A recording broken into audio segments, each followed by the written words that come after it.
So welcome to Straight Talk with Alyssa Thorne. And today I have with me the gorgeous Gloria Loring. So welcome, Gloria. Thank you so much. Nice to be here. So I would love to, first of all, a lot of people will read long and undated bios. And what I have found is the audience prefers to hear the story, if you will, from the person themselves. So I'm going to allow you to be the storyteller. So for the first thing I'd love to ask you is, I know you are known a lot from your acting, but I'd like to find out is, what got you into even just starting in your career? What was, I guess, the epiphany or the aha that led you to want to choose the career that you chose? And I know you've done a lot of other things since then. I just was a singer from the time I was 3 years old. I would get up and sing for anybody who would listen to me. If you stood still, I would sing for you. I would get up in the living room with my family and mimic people on television, even if they were opera singers. And so I started at a very young age singing in choir, being soloist. Usually if I was in a choir before long, I was the soloist. And it was just something I loved to do more than anything. And so by the time I was about 14, I think it was, I started to sing what we would call professionally. In other words, I was getting paid for it. It was about $5 or $10. But I was in a group with 3 guys and myself. It was kind of like Peter, Paul, and Mary plus one, because I had long blonde hair. And I started there, and then I was part of a duo. One of the guys in choir, Richard, and I sang for a while together.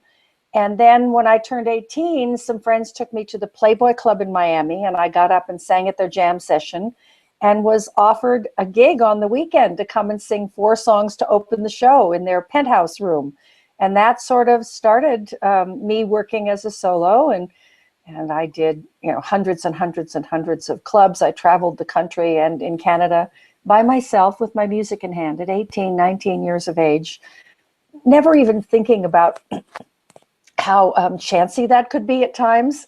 But I did, and I loved it. And I, cut my eye teeth on getting up every night, sometimes doing 5 shows on a Saturday night. And getting out in front of an audience again and again and again, and learning how to relate to people. And it was just an extraordinary education.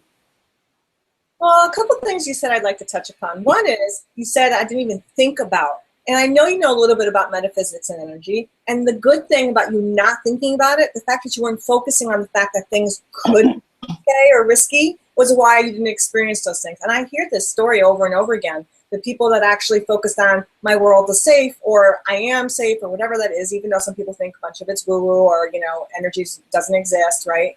The fact that you were in a way naive at that point in time, you were in a space of passion, in a space of wanting to live out your passion in your life, and you did. And I think when sometimes when we're in that space, it is actually so beautiful and powerful because we're not wrapped up in all the analysis paralysis, if you will. So I love the fact that you did that. Well, there are 2 edges to that sword. I got myself in a number of chancy, risky situations because I was pretty unconscious. There had been some inappropriate sexualized contact in my childhood because of alcoholism on my father's part. And I closed my eyes and ears to danger. So there were some occasions when things did not go as a young girl would want. I fortunately extricated myself from them without too much harm. But, I just kind of went forward and did what I did, kind of with blinders on, not focusing on, oh, I'm safe in the world. If anything, I thought I was unsafe in the world. So it's interesting you bring that up. Well, I actually can completely relate. I actually grew up with sexual, verbal, and physical abuse, and it is true. I find, I deal with a lot of people that I consult with that come to me, and what I love about the beauty of the world is that we're all drawn to certain people for a reason. And I find, even though I don't know the person's had that history, I will find out because they're drawn to me because they get that I can empath or understand from place, even though our stories are obviously unique. Your story of abuse would be slightly unique to you and mine to mine. So I find that people have been abused. There's usually 2 sides to that. Like you said, the 2 sides of the coin. The one of it is because when we are being abused, we kind of leave our body and go to a kind of safety place, if you will. And so we are not really present for what is going on. So in the rest of our life, we do kind of have these blinders on because we, depending on where we are in our healing, right?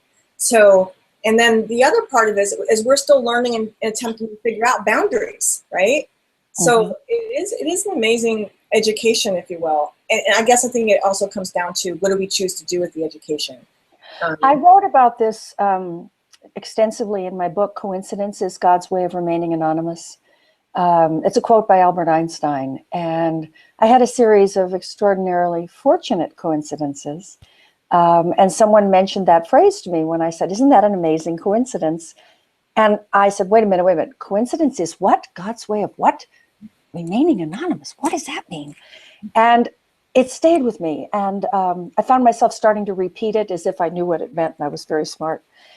But as these coincidences in my own life kind of racked up on a big list, I started to think, maybe I need to know more about this subject of coincidence. And so over a period of 10 years, I researched, I read every book I could find, and all of that culminated in my book, Coincidence is God's Way of Remaining Anonymous, which is sort of an amalgamation of quantum physics, practical experience, spiritual understanding, metaphysical detail, because depending on what we believe in our lives, whether you believe you're safe or unsafe, and sometimes these are subterranean beliefs that you don't understand.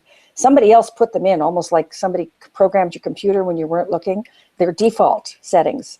And it's only by starting to see what keeps coming into our lives, those coincidings that are meaningful for us, that we can start to discern what actually is going on for us. Why do I keep attracting so many angry people? Do I believe I should have angry people in my life? Am I angry and I'm projecting that, and these people are connecting with my anger and they feel it's okay to be angry? You know, what are those messages? And that's sort of been a lifelong journey, not lifelong, but last 25-year journey for me of coming to understand and help others with understanding how we pull into our lives that which we believe we are, what we believe we deserve, and what those deep messages are. They call them personal myths that are resonating out into the world. And so that's what my book is about. And that's what I work on all the time too. When things happen, I say, okay, is this reflecting back to me something I want to deal with? Does this hurt? Why does it hurt? What does it say about me? So there's just this, it makes life an adventure so that everybody you meet is a source of learning more deeply about yourself and who you are and how you're acting in the world. I love what you said. That's just very powerful. And my favorite phrase is aha moments, because it's in those aha moments where, to me, it's always a choice point. Am I going to choose to take what I went through and learn, or am I going to choose to be in victim energy or the, woe is me energy, or am I going to choose to take it and learn from it and grow? And so, and I love the title of your book as I was exploring your website, and I really look forward to reading it. So we have some commonality a little bit, that we're both in the movie The Secrets of the Keys. And I could get this sense that you're someone that actually really does have this deep spiritual sense to you. And so a lot of the questions I'm asking everybody, actually, who is in the cast, obviously, is what was your inspiration for wanting to be in this particular movie? Because there are a lot of self-development movies out there. And, there's been a whole trail of them. And so what was your epiphany, if you will, or your reason to wanting to do this particular one? Well, I know Robin Jay, the producer and creator of the movie, and I know what a passionate person she is. And she offered me the key of vibration. And vibration is very, very important, because we can meet people who are saying one thing, but we get a whole different vibrational feeling from them. And that goes for ourselves too. We can be having the smiley face, and meanwhile, we're just feeling like, And so to get attune yourself to your own vibration. Where am I today? I've had a 26-year long meditation practice, and sometimes it's very short. Sometimes I just sit down and I just kind of check in. How am I? Is anything bugging me? What's going on? How's my head? How do I feel? Did I sleep well? It's this, paying attention, the way a parent pays attention to a child. When your child, how are you today, honey? Oh, you didn't sleep well? This idea of having compassion and reading ourselves so that we know what we're taking into our day. And if we find some agitation, can we take some breaths? Can we find a better image, a better thought, so that we can bring ourselves maybe at least neutral into the day, as opposed to starting with, you know. But sometimes it's hard. Sometimes, you know, we're at a level 6 agitation and we can only get it down to a 4, but that's better than 6. So that's why I think it's so important. People say, oh, I don't want to meditate first thing in the morning. And I said, well, but what you're doing is you're setting your emotional and spiritual thermostat for the rest of the day. When you try to make an attempt to get into a place of peace or an easy waveform for yourself, heart, brain, you now can take that steadiness into your day. And is there anything more wonderful than when we meet a truly steady person? You meet someone who's done an enormous amount of spiritual practice. And by that, for those who are listening, I mean, the spirit of the thing is your essential energy. That's how I define it. It's not just some airy-fairy thing. I mean, we can measure energy. When people are sick, you can see it. Their energy has drawn in. When people are joyous or in love, their energy gets really big and they just shine.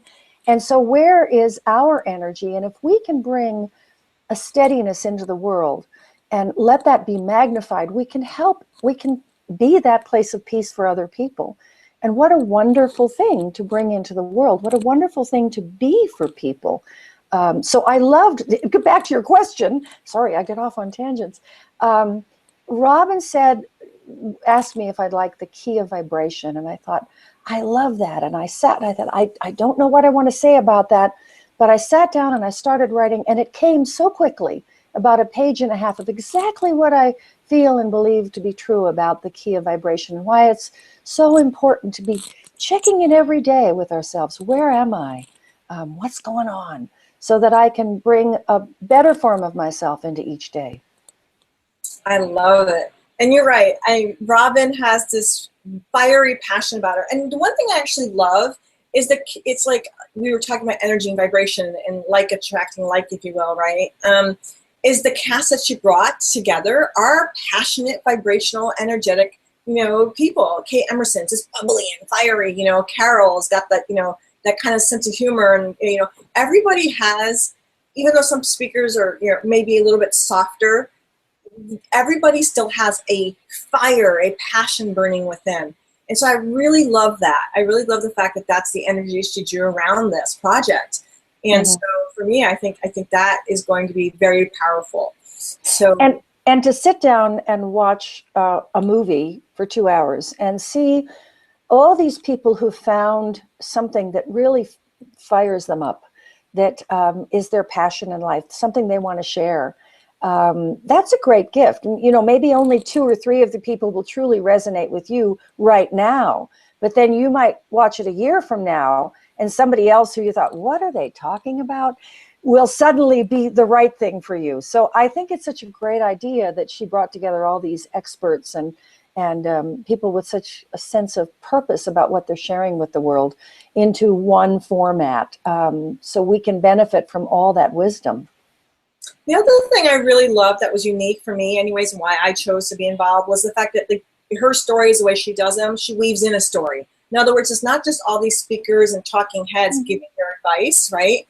There's a beautiful storyline behind it with why the experts come in, right? So for me, that was really important. I didn't want to just be in another self-development movie where it was just people, you know, talking about vibration or energy, whatever the subject is. I really wanted there to be some sort of backbone, some sort of story, something for people to really connect with. And I love what you said too, because I truly believe we all learn from each other, and you never know who needs to hear exactly what you have to say in that moment. And so you're right. Some people might be drawn to you. Some people might be drawn to Robin's character. Someone might be, you know, jazzed about, you know, Don Miguel Ruiz's, right? So I think it's a beautiful interweave story. So I really appreciate you being a part of this, and I'm just really grateful to get to connect with everybody. What I'd like the audience also know, because I want them to get a sense of who you are, is obviously on your website, I know you're a singer and you do music, and I know, in the back days you also did acting. And you obviously speak and you write, and so you're very multifaceted. What is like your main passion right now? Like, what are you focusing on? What is your priority in your career, if you will, right now? Is it the music? Is it speaking? What is your biggest focus right now? I think that my focus has gotten much bigger. It's not necessarily to have a hit record or to get a series, or my focus is to bring the best of myself to anything and everything that comes my way. Whether it's I write a column for Soap Opera Digest called How to Drop the Drama, and it's a little one page. And how do I pack into that one page succinctly and with a vividness, a story and a point I'm trying to make, or if I'm singing a song somewhere.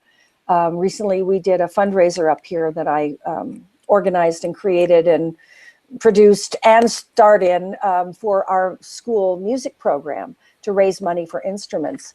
And it took me 3 months. And I loved every minute. I didn't get paid for it. It didn't make any difference. I loved every minute. I worked with the student musicians.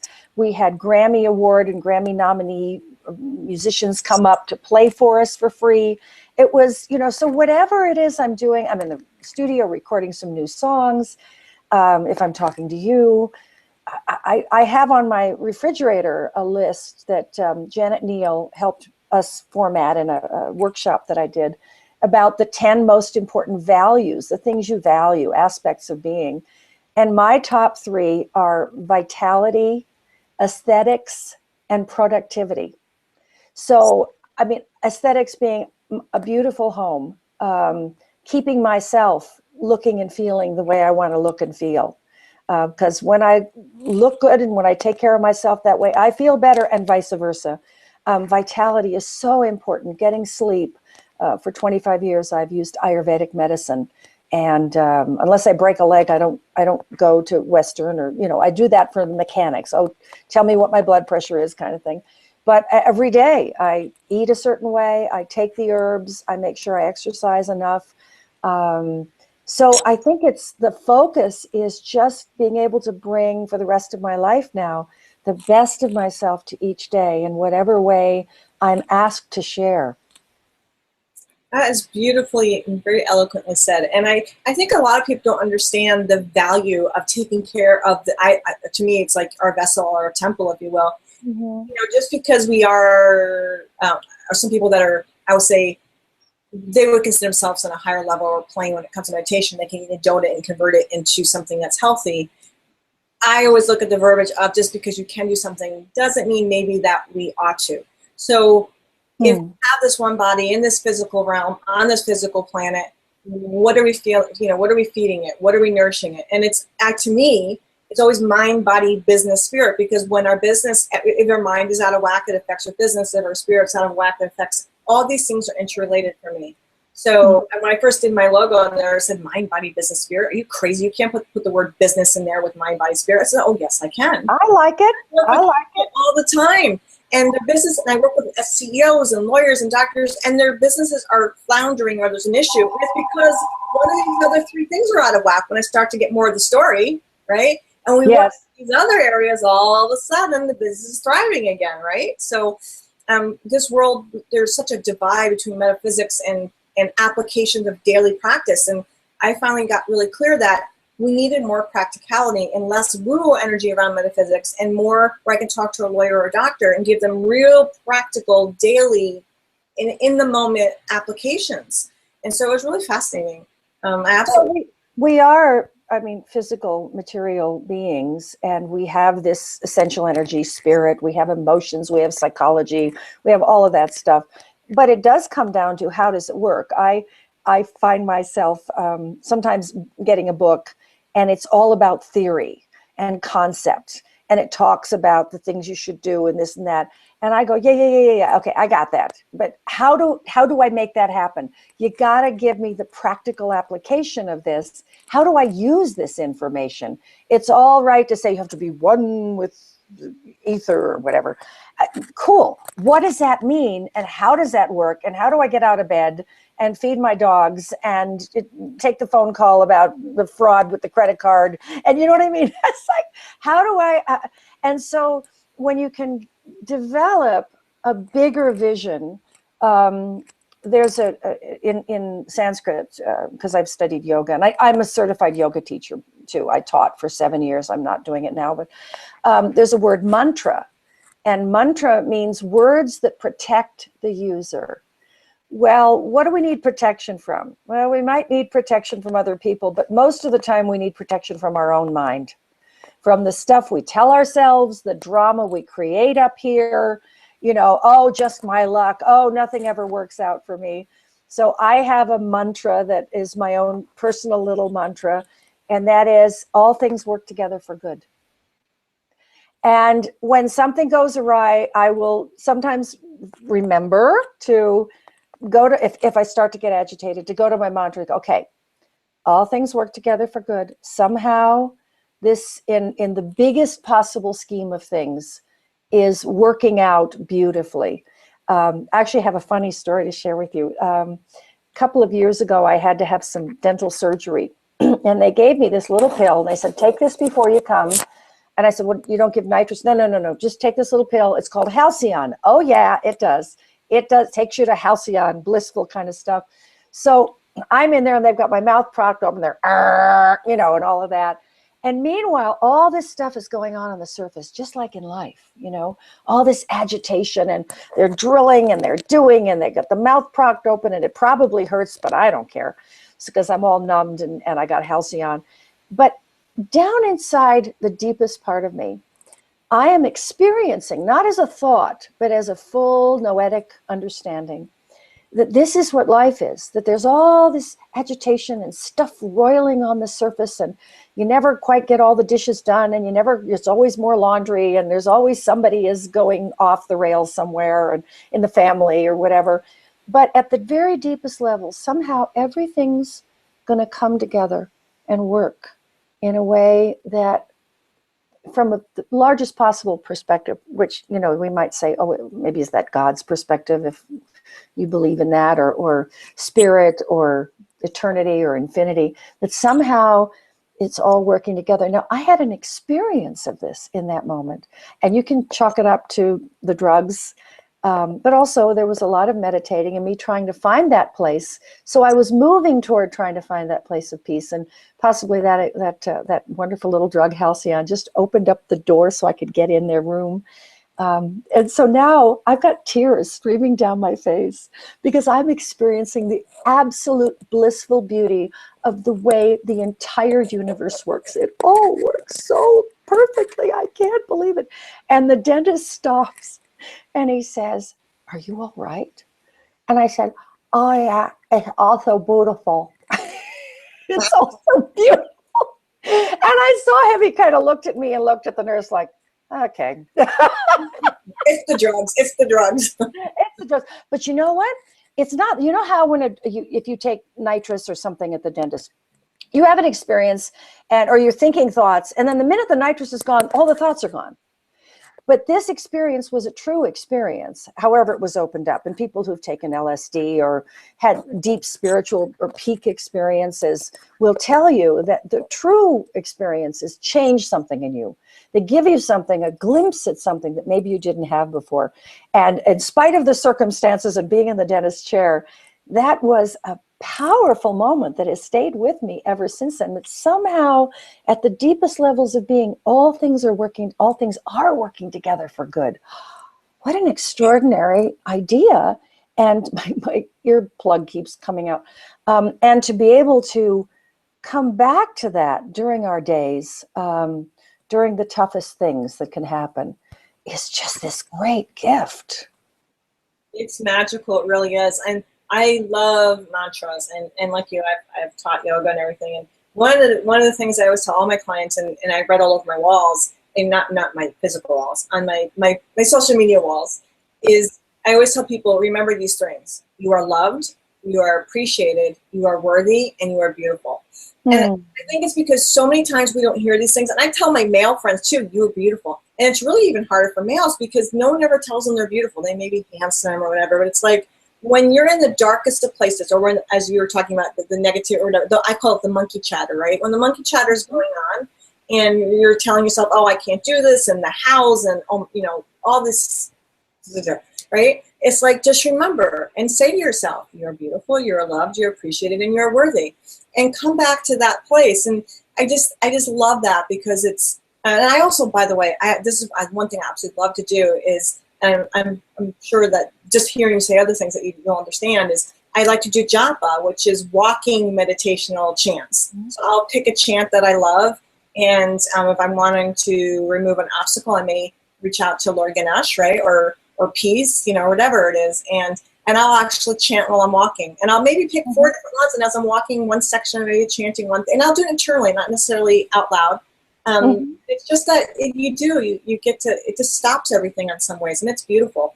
I think I actually encourage everybody to listen to what she's been saying, and I encourage everyone to find some sort of practice, whatever that is to you. It doesn't necessarily have to be meditation. It could be japa, which is walking meditation. It could be that you do yoga. Whatever some sort of stillness is for you, go find it. It's a beautiful thing.